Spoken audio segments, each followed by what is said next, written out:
What's up, everybody? So I'm just gonna jump right in. So first, I am using a little bit of a setting spray that has witch hazel, just as a nice protective base for her skin. And then I'm going along with a moisturizer mixed with some pore minimizing primer, just to prep her skin. She has very dry skin, so I wanted to really make sure that I got moisture deep down in her skin. I didn't want to use anything that would be too mattifying because it would suck all of the natural moisture out of her skin. Now I'm going with some eyebrow pomade. I'm not quite sure which one this is, and it's not Anastasia, so don't worry about it. But I got this a while ago, so I'm not really sure exactly what brand it comes from, but it's really great, and it's a great universal color as well. It works with all skin tones and most brown-haired people. It works really well for them as well.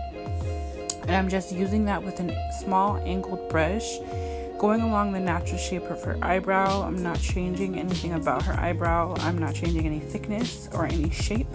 I'm literally just going right around where I see the natural eyebrow hairs growing and filling in the eyebrow to make it more solid so that it looks more youthful and gives her face some shape. And I'm doing that to both eyebrows.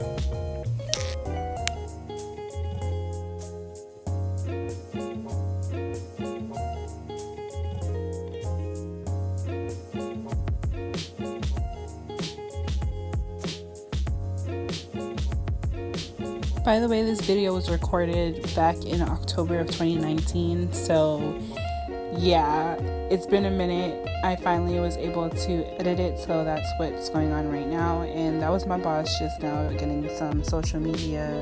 This was for a photo shoot that we did with a brand that we were working with called Cosmology.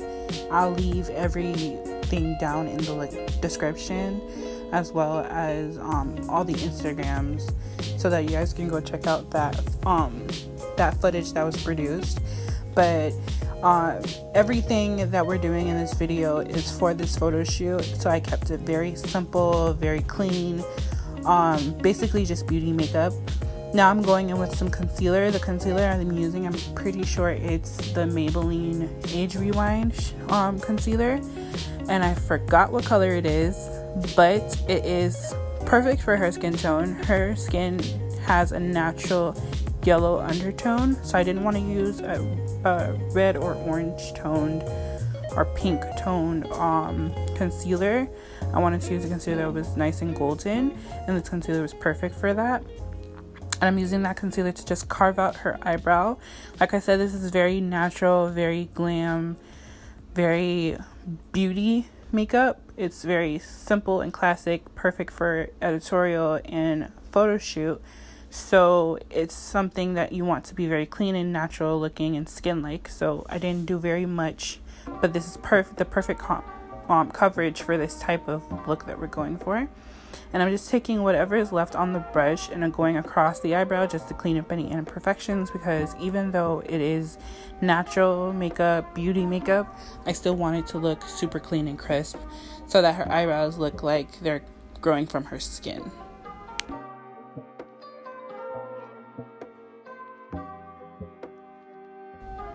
So now I'm taking a flat brush and I'm starting to blend out the edges as well as the actual concealer that I applied. I'm blending it in so that it looks super smooth and there's no hard lines. This concealer, like I said, can be very full coverage, so I don't want to leave it how it is, or else it would be very difficult to blend.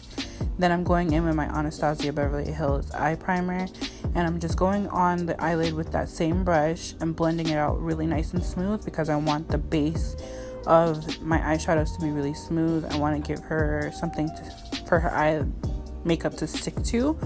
So I'm blending it out really well. I don't want any imperfections, any blotches in the eye primer, because it will show through the eyeshadow, since it's going to be something very simple, very easygoing, very neutral and light. I'm not doing a lot of eyeshadow, so I want it to be super smooth.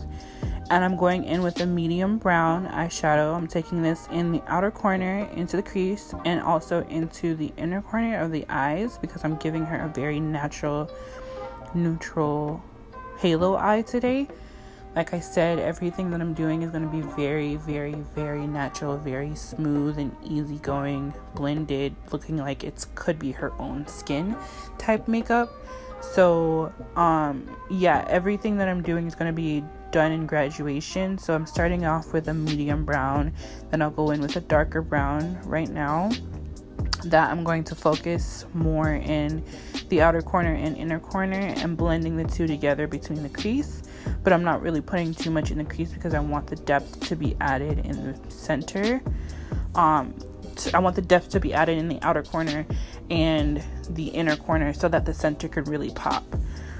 And I'm just applying that and blending it out with a very light hand.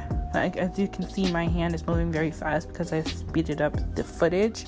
But what I'm really doing is I'm just swirling the brush back and forth and using the fluffiness of the brush to my advantage to help really blend everything out, really make everything super smooth and diffused so that it looks like it's her natural eyeshadows.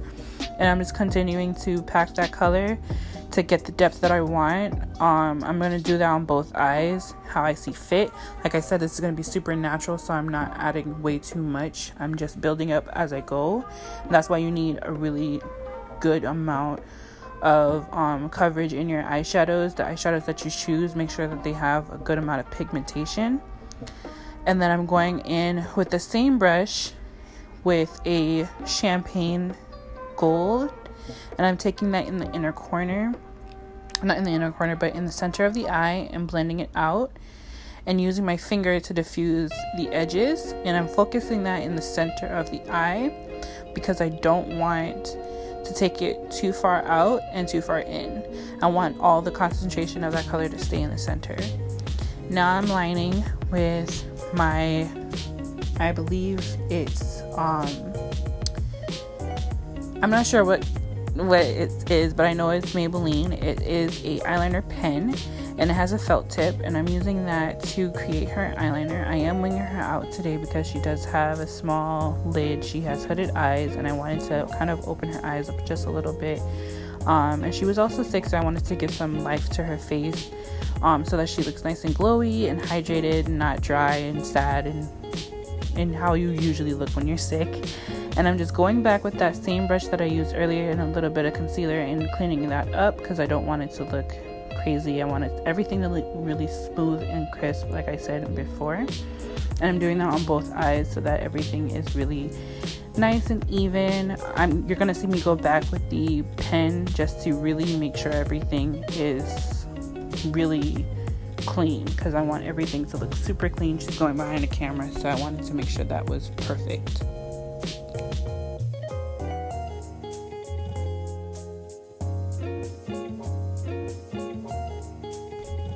And I know this is like completely beside the point, but look at how my curls are popping, boy. Woo! Lord. Oh, it's beautiful.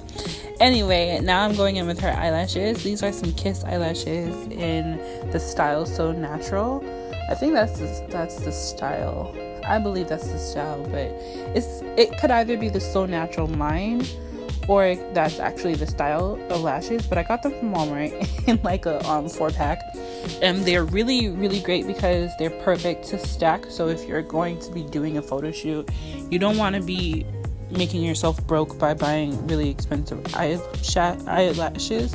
So what you can do is you can stack them if you need them to be heavier. But for this, like I said, it's very natural makeup, so I just wanted to give her eyes some lift, and that's why I used eyelashes. They're not necessary, but she has very short lashes, so I wanted to accentuate her eyelashes with some falsies. Now I'm going in with her foundation. Foundation she's using, I believe it's a mixture of 2 different foundations that she has. I believe it's Fenty that she brought in. And I mixed the 2 together to get the perfect shade for her. And I'm just taking this and I'm just, as I'm going along her face, I'm adding the foundation. Like I said, this is very natural beauty makeup, so I'm not adding too much foundation to her skin. I'm literally just adding it as I see fit. You'll see me swirl back on my palette where I mixed the foundation to pick up a little bit more foundation, but I'm basically just applying it as I go because I don't want to over apply the foundation and give her too much coverage. I still want her skin to show through in the bottom, but I also want her skin to look really flawless and naturally like she woke up like this, because you'll see at the end it looks like she woke up like this. And then I'm just going around her mouth.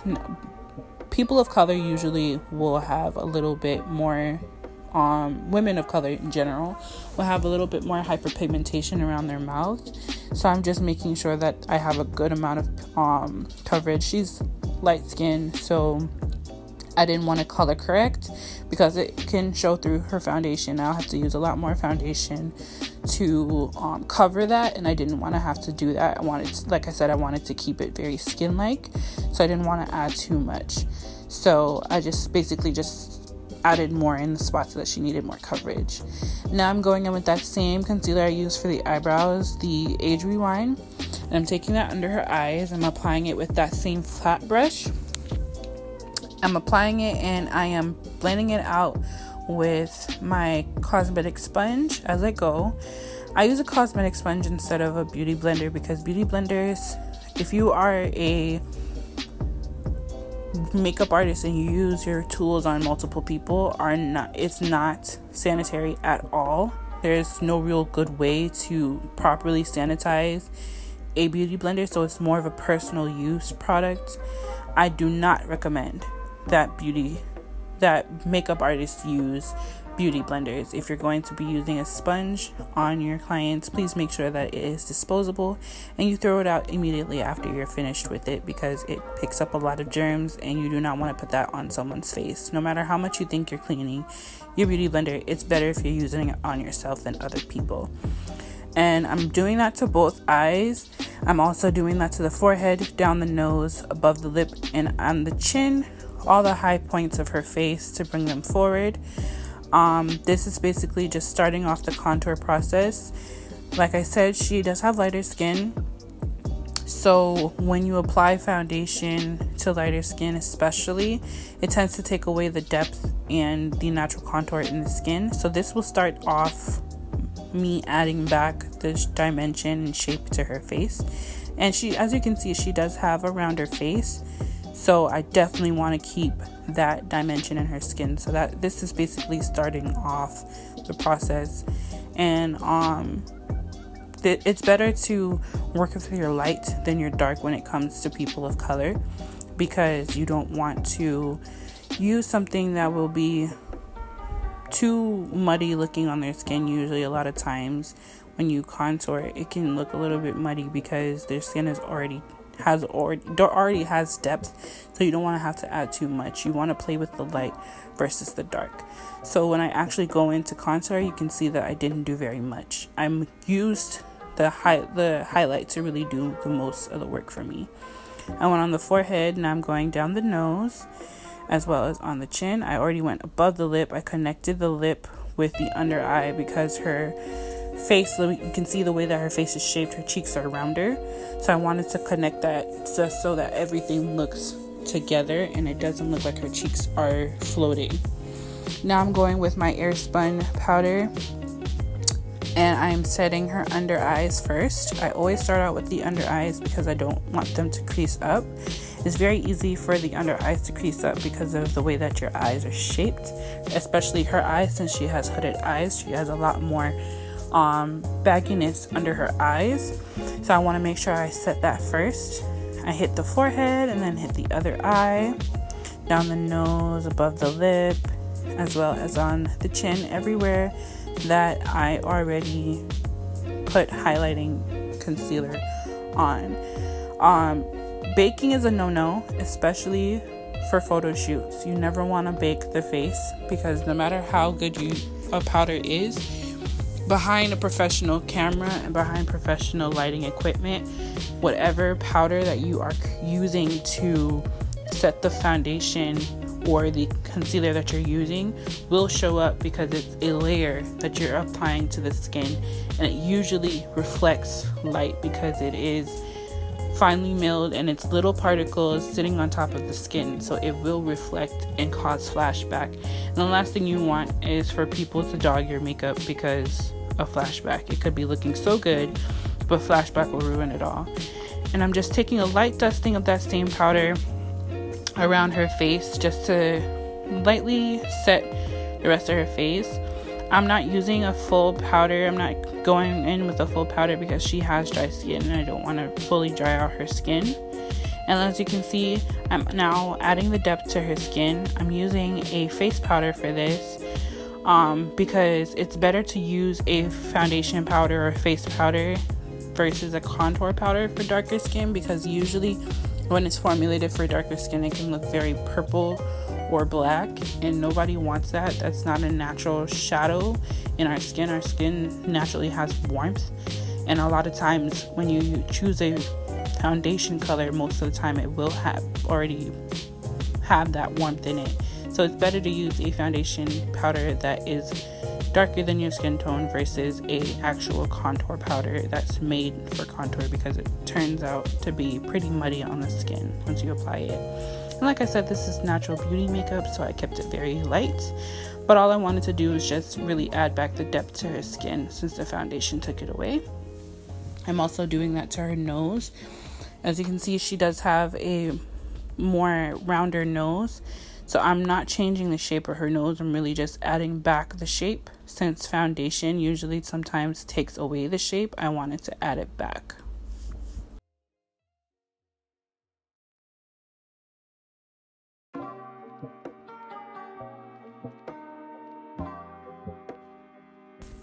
Alright, so now we're finishing off the face. I'm going to add some blush. This is from the Profusion blush palette that I have. This is great for all skin tones. I just make the saturation different for each skin tone. And it's super pigmented, so it's great for this purpose. And I'm just applying that to the apples of her cheeks and taking it along her cheek just to really melt everything in together, add back the natural blush of her skin. And I'm also highlighting her face with some eyeshadow from the same Profusion brand as well. I'm taking that on the high points of her cheek, on like the outer occipital bone. And I'm also taking that down the nose, above the lip. And I'm dusting whatever is left on my brush on the forehead. I'm keeping her skin super glowy today. I want a lot of glow in her skin because her skin is very dry. Like I said, she has eczema, and I have eczema too, so I know that struggle. Sometimes it can make you feel like the Sahara Desert itself. So I'm keeping her skin super moisturized. Now I'm spraying her down with some setting spray. The setting spray really sets it off, you guys. If you don't use a setting spray, please use a setting spray. All the powder, all the makeup that you put on the face will really melt together and make everything look super duper just blended and moisturized, and just it will look like skin again once you spray it down. And I'm also taking that same setting spray that I started off with, that I sprayed on her skin as a base, back on top, because it does have a pigment in it that helps with glow as well. And it, like I said, it does have witch hazel, so it's really great for hydration. Now I'm going in with her lips. I'm using a brown lipstick, and I'm using that as a liner.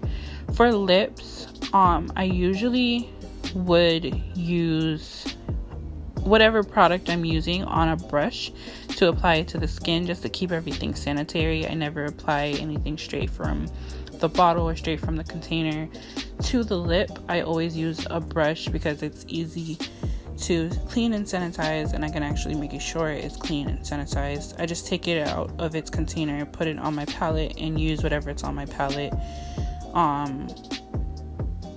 to use on the client, so that I can clean my brush afterward and everything keeps everything from getting contaminated. And I'm also using another nude lipstick. This is a very pinkish type nude. It's not too skin tone like, but it is close enough, which is really great for this because it gives the lip a blushy tone, which is super natural. And that's like I said what I wanted for this look. And I'm blending that in with the brown so that it doesn't look like a 90s lip. I'm also adding some gloss on top, like I said, keeping everything super glowy. All of the girls in this photo shoot remain very glowy and very, you know, hydrated looking. They all look very awake and alive. And I'm also finishing off her eyes with some mascara. I'm also going to take the same brown I used on her eye. I'm going to take that under the eye as well, just to help give some depth to her under eye. Since I added that concealer, I don't want her under eye and her eyelid to mesh together, so I'm kind of creating a separation between the two, because she does have small eyes and I don't want them to get lost in the concealer. So I did go back with some of the brown eyeshadow just to kind of open her eye back up again. And then after that, I'm going to grab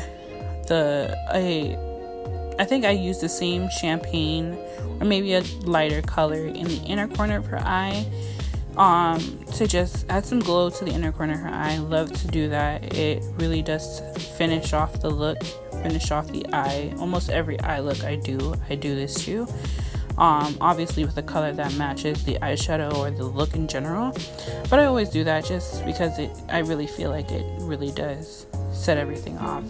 And I'm going to give her one last spray of setting spray. I feel like there's never enough setting spray. Setting spray is I just love setting spray. It just really melts everything together, makes everything look really natural and skin-like. Especially for looks like this, you want it to really blend together. And that is the finished look, you guys. Everything is all done. So I hope you guys enjoyed this look. Thank